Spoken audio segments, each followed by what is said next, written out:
بسم اللہ الرحمن الرحیم۔ اس کی والدہ کا انتقال ہو جائے گا، اس کے دادا اور چچا اس کی پرورش کریں گے، ہم بھی اس کے آرزومند رہے کہ وہ بچہ ہمارے ہاں پیدا ہو۔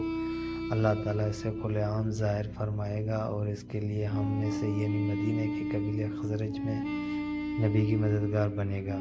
ہم میں سے اس نے اس لیے کہا خزرج اصل میں یمن کے لوگ تھے، ان کے ذریعے اس نبی کے خاندان اور قبیلے والوں کو عزت حاصل ہوگی اور ان کے ذریعے اس کے دشمنوں کو ذلت ملے گی اور ان کے ذریعے وہ تمام لوگوں سے مقابلہ کرے گا اور ان کے ذریعے زمین کے اہم علاقے فتح ہو جائیں گے۔ نبی رحمان کی عبادت کرے گا، شیطان کو دھمکائے گا، آتش کدوں کو ٹھکانے کرے گا یعنی آگ کے پجاریوں کو مٹائے گا،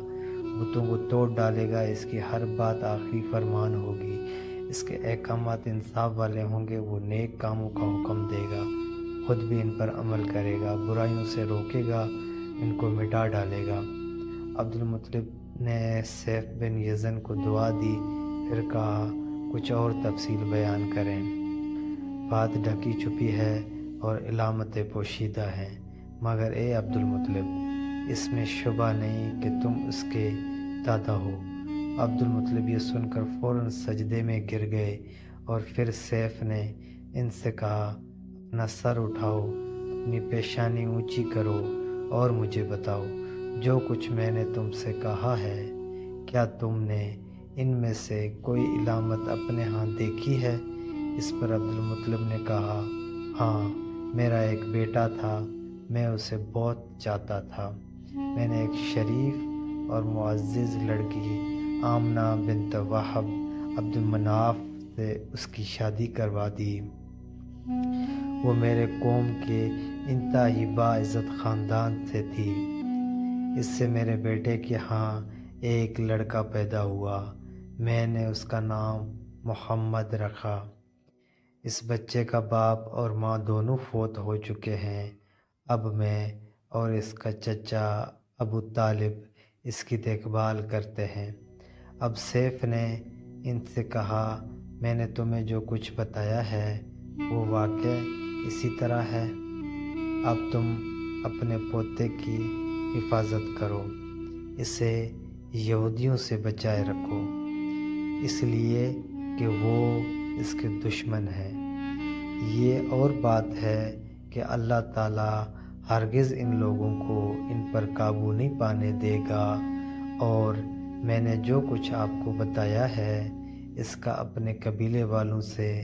ذکر نہ کرنا، مجھے ڈر ہے کہ ان باتوں کی وجہ سے ان لوگوں میں حسد اور جلن نہ پیدا ہو جائے۔ یہ لوگ سوچ سکتے ہیں یہ عزت اور بلندی آخر انہیں کیوں ملنے والی ہے، یہ لوگ ان کے راستے میں رکاوٹیں کھڑی کریں گے، اگر یہ لوگ اس وقت تک زندہ نہ رہے تو ان کی اولادیں یہ کام کریں گی۔ اگر مجھے یہ معلوم نہ ہوتا کہ اس نبی کے ظہور سے پہلے ہی موت مجھے آ لے گی تو میں اپنے اونٹوں اور قافلے کے ساتھ روانہ ہوتا اور ان کی سلطنت کے مرکز یثرب پہنچتا، کیونکہ میں اس کتاب میں یہ بات پاتا ہوں کہ شہر یثرب ان کی سلطنت کا مرکز ہوگا، ان کی طاقت کا سرچشمہ ہوگا، ان کی مدد اور نصرت کا ٹھکانہ ہوگا اور ان کی وفات کی جگہ ہوگی، اور انہیں دفن بھی یہیں کیا جائے گا، اور ہمارے کتاب پچھلے علوم سے بھری پڑی ہے، مجھے پتہ ہے اگر میں اسی وقت ان کی عظمت کا اعلان کروں تو خود ان کے لیے اور میرے لیے خطرہ پیدا ہو جائے گا۔ یہ ڈر نہ ہوتا تو میں اسی وقت ان کے بارے میں یہ تمام باتیں سب کو بتا دیتا، عربوں کے سامنے ان کی سر بلندی اور اونچے رتبے کی داستانیں سنا دیتا، لیکن میں نے یہ راز تمہیں بتایا ہے، تمہارے ساتھیوں میں سے کسی کو نہیں بتایا۔